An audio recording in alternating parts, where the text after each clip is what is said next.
Morning students, कल की class में मैंने आपको बताया था कि बीएससी फर्स्ट ईयर का जूलॉजी का हमारा सिलेबस क्या क्या है।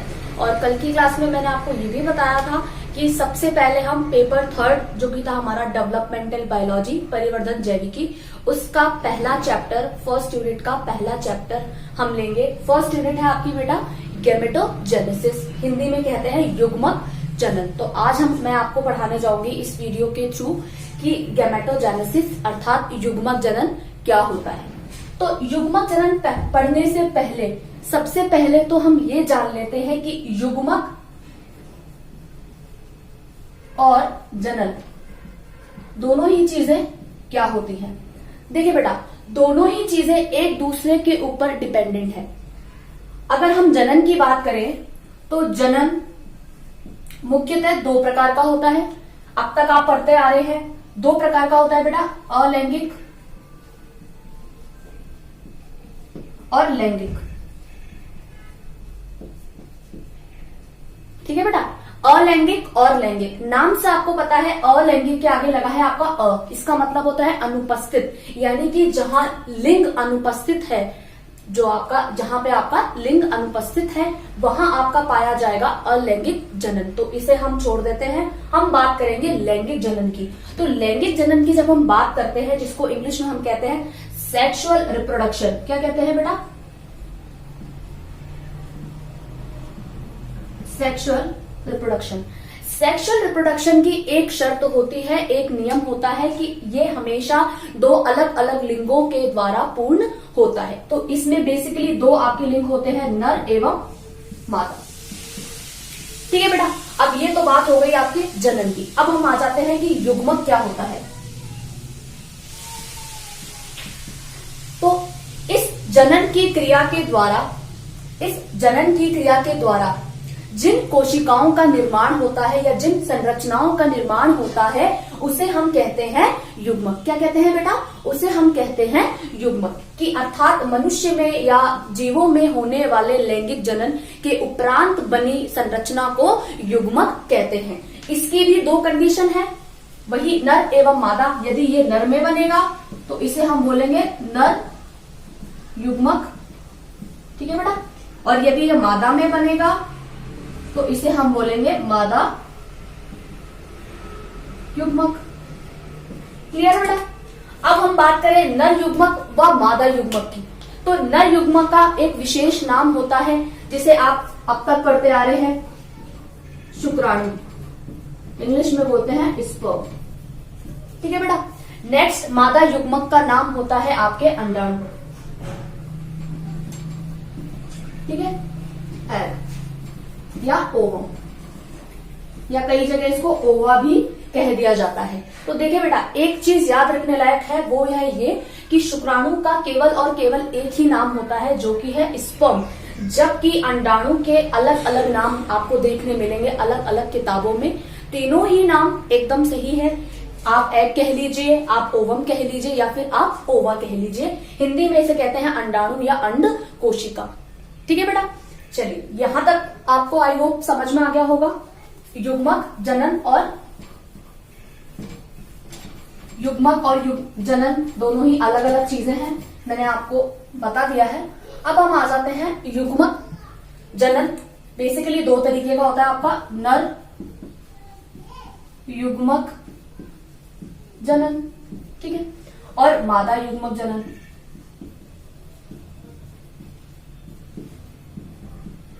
ठीक है बेटा, नर युग्मक जनन नाम से ही आपको पता चल रहा है, अर्थात नर युग्मक बनने की संपूर्ण क्रियाविधि, संपूर्ण प्रक्रिया को नर युग्मक जनन कहते हैं। तो परिणाम स्वरूप क्या बनेगा? इसमें परिणाम स्वरूप बनेगा आपका स्पर्म, और यहां परिणाम स्वरूप क्या बनेगा? आपके एग। ठीक है, या ओवम। ठीक है बेटा, ठीक है। तो फर्स्ट जो हम पढ़ेंगे वो है आपका हमारा स्पर्म का फॉर्मेशन। इस प्रोसेस को बोलते हैं बेटा स्पर्मेटोजेनेसिस।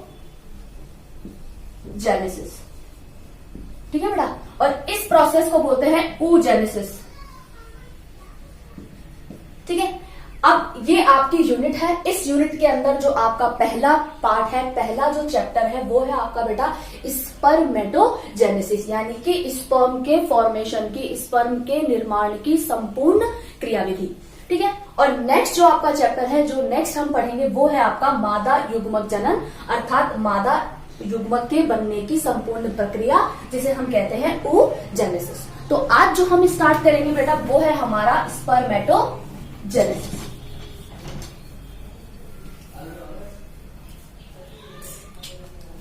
ठीक है बेटा, आज जो हम पढ़ेंगे वो है हमारा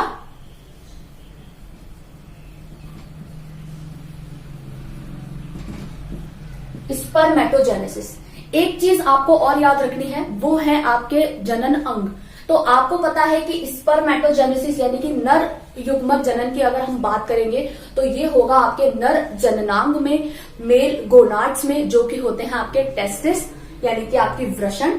ठीक है। तो सबसे शुरुआत में जो हम इसमें पढ़ेंगे वो है आपका नर जननांग की संरचना, अर्थात वृषण की कुछ संरचना। ओवरव्यू पढ़ेंगे हम, ठीक है, कि कैसी होती है, कौन कौन सी चीजें मिलती हैं, वो मैं आपको अभी आगे बताऊंगी। तो पहले हम जननांग देख लेते हैं। तो अगर हम नर जननांग की बात करें तो नर जननांग होते हैं आपके वृषण, टेस्टिस बोलते हैं इसको इंग्लिश में। ठीक है बेटा। और मादा जननांग की अगर हम बात करें तो मादा जननांग, जिसे हम बोलते हैं ओवरीज।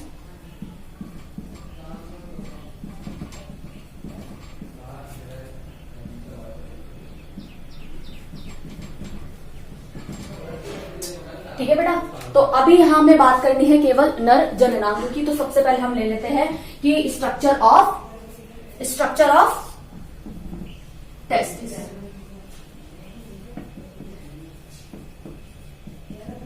ठीक है बेटा। जब भी आप शुक्राणु जनन के बारे में आप उसकी प्रक्रिया को बताएंगे तो ये जरूरी है कि सबसे पहले आप ये बताएंगे कि युग्मक जनन क्या होता है। युग्मक जनन दो प्रकार का होता है, नर युग्मक जनन एवं मादा युग्मक जनन। तथा जब नर युग्मक का निर्माण होता है तो उस प्रक्रिया को कहते हैं नर युग्मक जनन, अर्थात स्पर्मेटोजेनेसिस। और जब मादा युग्मक का निर्माण होता है तो उसे कहते हैं oogenesis। ठीक है बेटा। तो अगर हम वृषण की बात करें तो वृषण जो होते हैं वो पेयर में होते हैं, आपके जोड़े में होते हैं। और वृषण जो होते हैं आपके वो पेयर में होते हैं। जैसा मैंने आपको बताया, अगर हम वृषण की संरचना की बात करें तो वृषण की संरचना में सबसे इंपॉर्टेंट होती हैं आपकी रेता नलिकाएं। क्या होती है बेटा? रेता नलिकाएं। इनको इंग्लिश में बोलते हैं बेटा सेमिनिफेरस ट्यूब्यूल्स। क्या बोलते हैं बेटा? Seminiferous tubules. अब ये सेमिनिफेरस ट्यूब्यूल्स क्या होती है? वृषण की संरचना में कुछ कुंडलित संरचना होती है। वृषण की संरचना में मुख्य रूप से जो संरचनाएं होती हैं वो कुंडलित रूप में होती हैं। तो वो जो कुंडलित रूप में जो संरचनाएं होती हैं वो होती हैं आपकी रेता नलिकाएं। बहुत सारी होती हैं संख्या में। ये कौन सी होती है बेटा? वो रेता नलिकाएं। तो जब आप वृषण की संरचना लिखेंगे या बताएंगे तो सबसे पहले आप किसका जिक्र करेंगे? रेता नलिकाओं का। ये रेता नलिकाएं जो होती हैं ये आपकी कवर्ड रहती हैं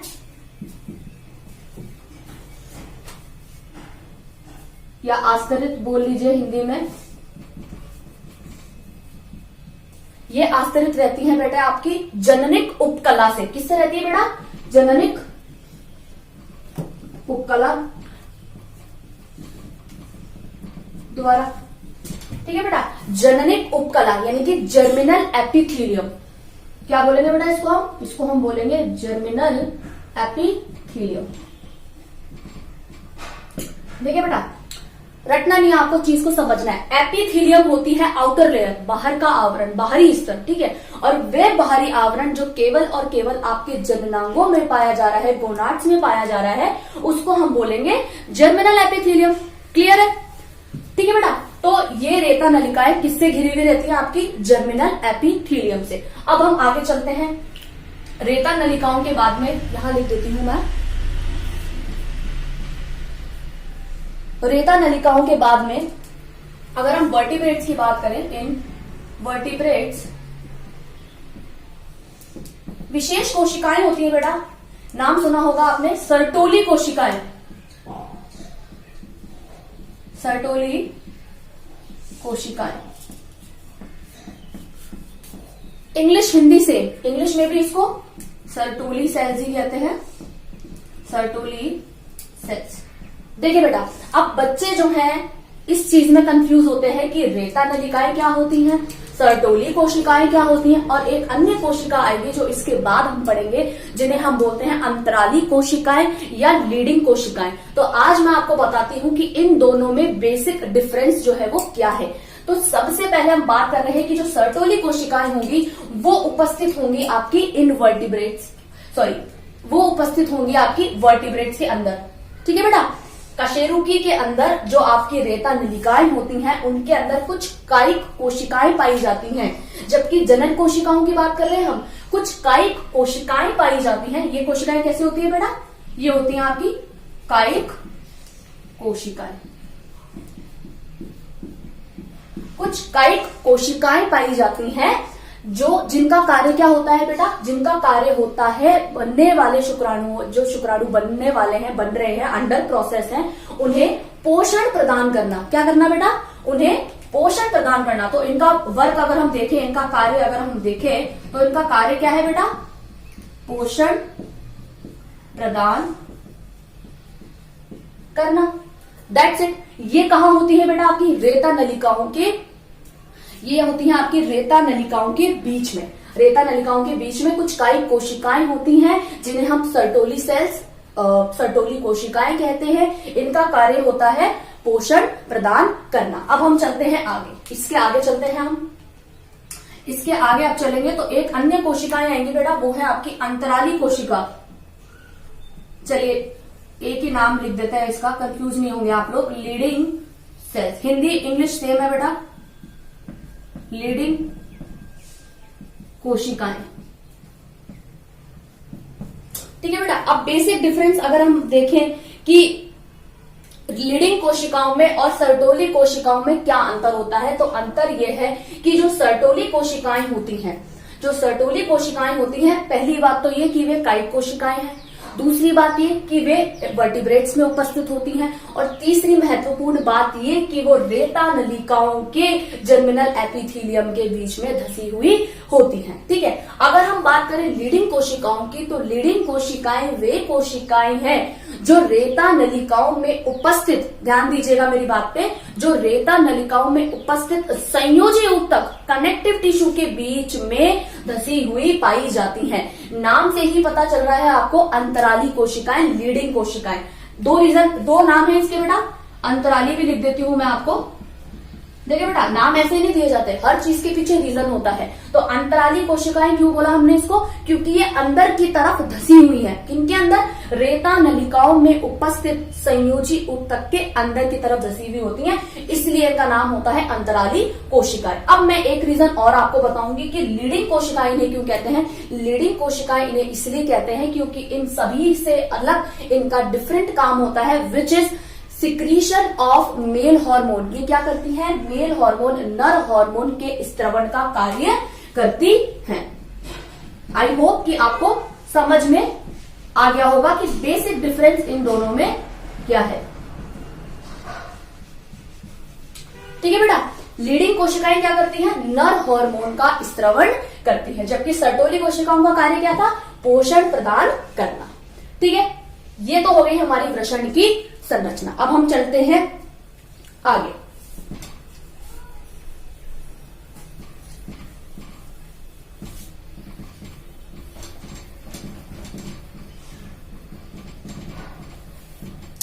ठीक है बेटा, अब हम आ जाते हैं हमारा मेन टॉपिक जो है हमारा स्पर्मेटोजेनेसिस। एक चीज आप समझेंगे बेटा, सबसे पहले जो जनन का कार्य जो कोशिकाएं शुरू करती है, हर कोशिका जनन का कार्य नहीं करती, वे कोशिकाएं जो जनन के कार्य की शुरुआत करती हैं, उन्हें एक विशेष नाम दिया गया है बेटा। वो नाम है प्रीमोडियल जर्म सेल्स। ठीक है, इंग्लिश में बोलेंगे तो प्रीमोडियल जर्म सेल्स, या हिंदी में बोलेंगे प्रीमोडियल जनन कोशिकाएं। मैं लिख देती हूं यहां पे, प्रीमोडियल जनन कोशिका। ठीक है बेटा, देखिए बेटा, साइंस ऐसी चीज है, हर चीज के अंदर ही, हर नाम के अंदर ही उसका रीजन छुपा होता है। तो इसका नाम है प्रीमोर्डियल। प्री का मतलब होता है पूर्व में बनी, मोर्डियल का मतलब होता है मॉडिफिकेशन, रूपांतरण जनन कोशिकाएं, यानी कि इनका मॉडिफिकेशन इस तरीके से हुआ है कि इन्हें आगे जाके युग्मकों का निर्माण करना है या जनन कोशिकाओं का निर्माण करना है। ठीक है, तो प्रीमोर्डियल जनन कोशिकाएं ही आगे जाके क्या बनाएंगे, आपके युग्मक बनाएंगे। समझ गए आप? यानी कि वे कोशिकाएं जो युग्मकों के निर्माण की शुरुआत करती हैं, स्टार्टअप करती हैं, उन्हें हम क्या बोलते हैं बेटा? उन्हें हम बोलते हैं प्रीमोर्डियल जनन कोशिकाएं। अब हम आ जाते हैं प्रोसेस, यानी कि प्रक्रिया। ये तो हमने सारी बात पढ़ ली भाई, क्या है क्या नहीं है, टेस्टिस के हमने ओवरऑल एक ओवरव्यू देख लिया स्ट्रक्चर का। अब हम आ जाते हैं हमारे मेन टॉपिक पे, विच इज स्पर्मेटोजेनेसिस, इस युग्मक जनन, नर युग्मक जनन, सॉरी। तो प्रोसेस ऑफ स्पर्मेटोजेनेसिस यानी कि शुक्राणु जनन की प्रक्रिया, सॉरी नर युग्मक जनन की प्रक्रिया। तो देखिए बेटा, वैसे तो प्रक्रिया अगर आप पढ़ते हैं तो स्टेप बाय स्टेप पढ़ते हैं, लेकिन जब भी हम एम्ब्रियोलॉजी या इस तरीके की चीजें पढ़ते हैं तो इसमें हम क्या करते हैं, हमारे कन्वीनियंट के हिसाब से हमें पढ़ने में इजी लगे, तो इसलिए हम क्या करते हैं, इन्हें डिवाइड कर देते हैं हम फेसेस में। ठीक है, इन्हें हम बीच भागों में, इनको बीच में ब्रेक कर देते हैं, तोड़ देते हैं। तो इसी तरह से आपको पढ़ने में ये इजी हो, इसीलिए इसे दो भागों में तोड़ा गया है। ठीक है बेटा, दो भागों में तोड़ा गया है। पहला है इसका फॉर्मेशन ऑफ स्पर्मेटिड, पहला है इसका स्पर्मेटिड का निर्माण,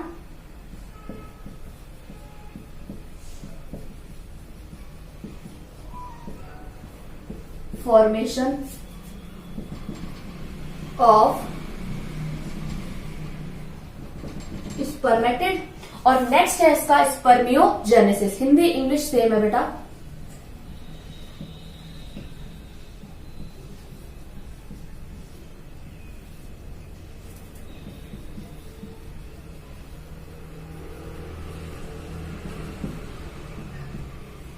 ठीक है बेटा, तो ये हमारी सुविधा के लिए स्पर्मेटोजेनेसिस को दो भागों में तोड़ दिया। ठीक है बेटा, कि स्पर्मेटिड का निर्माण और स्पर्मियोजेनेसिस। अब नाम से पता चल रहा है आपको स्पर्मेटिड। देखिए बेटा, स्पर्मेटिड होता है आपका अपूर्ण रूप से शुक्राणु का निर्माण। जो अपूर्ण होता है, कंप्लीट नहीं बोल सकते उसको, हम इनकम्प्लीट बोल सकते हैं इंग्लिश में, हिंदी में बोलेंगे अपूर्ण। तो जब अपूर्ण शुक्राणु का निर्माण हो चुका होता है तो उस प्रोसेस को बोलते हैं हम the process of formation of spermatid. ठीक है, और जब उस शुक्राणु का बने, जो शुक्राणु यहाँ बन गया अपूर्ण जो हम बोल रहे हैं, वो जब पूर्ण हो जाता है, आगे आप जब शुक्राणु की संरचना पढ़ेंगे तो आप खुद डिफरेंशिएट कर लेंगे कि अपूर्ण किसे कहा और पूर्ण किसे कहा। तो जो वो पूर्ण बनता है वो बनता है आपके बेटा एक अन्य प्रोसेस के द्वारा जिसका नाम है स्पर्मियोजेनेसिस।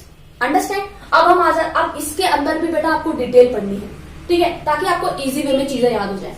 ठीक है, कुछ कंफ्यूज होने की जरूरत नहीं है, बहुत ही आराम से हम पढ़ेंगे। तो फर्स्ट हम ले लेते हैं स्पर्मेटिड का निर्माण, फॉर्मेशन ऑफ स्पर्मेटिड। तो अगर हम फर्स्ट पॉइंट लेते हैं हमारा फॉर्मेशन ऑफ स्पर्मेटिड, तो इसके अंदर कुछ भी नहीं है बेटा। इसके अंदर आपको तीन फेसेस पढ़नी है, तीन फेसेस हैं, इस तरीके से बता देती हूं मैं आपको। फर्स्ट है आपकी, हिंदी में बताती हूं मैं आपको, मल्टीप्लिकेशन फेज, जिसको हम बोलते हैं हिंदी में गुणन प्रावस्था। सेकंड है आपकी वृद्धि प्रावस्था, और थर्ड है आपकी परिपक्वन प्रावस्था। ठीक है बेटा, यानी कि फॉर्मेशन ऑफ स्पर्मेटिड को भी फर्दर तीन पार्ट्स में डिवाइड किया है। वो तीन पार्ट्स है आपके, फर्स्ट है आपका गुणन प्रावस्था अर्थात मल्टीप्लिकेशन फेज, वृद्धि प्रावस्था अर्थात ग्रोथ फेज, और परिपक्वन प्रावस्था अर्थात मैचुरेशन फेज।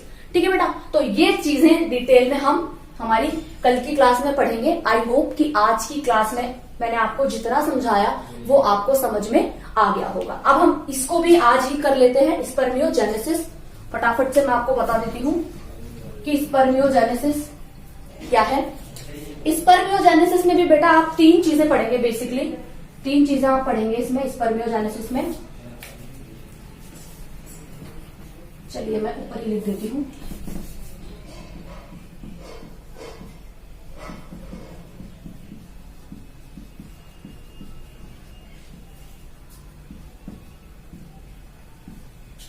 स्पर्मियोजेनेसिस, इसको भी फर्दर 3 पार्ट्स में डिवाइड किया है बेटा, 3 पार्ट्स में इसको डिवाइड किया है। ठीक है बेटा, क्योंकि जो ये आपका स्पर्मेटिड था ये है आपका इनकम्प्लीट स्पर्म। क्या है बेटा ये? इनकम्प्लीट। अब ये कंप्लीट होगा तो इसके कंप्लीट होने का जो प्रोसेस है उसको हम बोलते हैं स्पर्मियोजेनेसिस। तो इसमें हम सबसे पहले पढ़ेंगे फॉर्मेशन ऑफ हेड। ठीक है, यानी कि शुक्राणु में सिर के निर्माण की प्रक्रिया सबसे पहले हम यहां पढ़ेंगे। सेकेंड हम पढ़ेंगे formation of axial filament.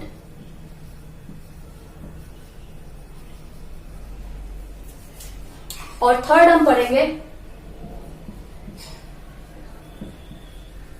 Formation of mitochondrial unit. ठीक है बेटा, तो ये 3 जो प्रोसेस हैं वो हम पढ़ेंगे बेसिकली हमारे सेकेंड प्रोसेस के अंदर। बहुत ही इजी है, कुछ भी नहीं है। हेड के अंदर 2 चीजें बेसिकली हम पढ़ेंगे, वो है हमारा न्यूक्लियस और एक्रोसोम। ठीक है बेटा, तो ये हम आगे कल की क्लास में कंटिन्यू करेंगे। आज की क्लास में आई होप कि आपको जो भी मैंने बताया है वो आपको समझ आ गया होगा। ठीक है बेटा, 2 प्रोसेस हैं, हम एक एक प्रोसेस को आराम से पढ़ेंगे। कल तक आई होप ये कंप्लीट हो जाएगा। Thank you.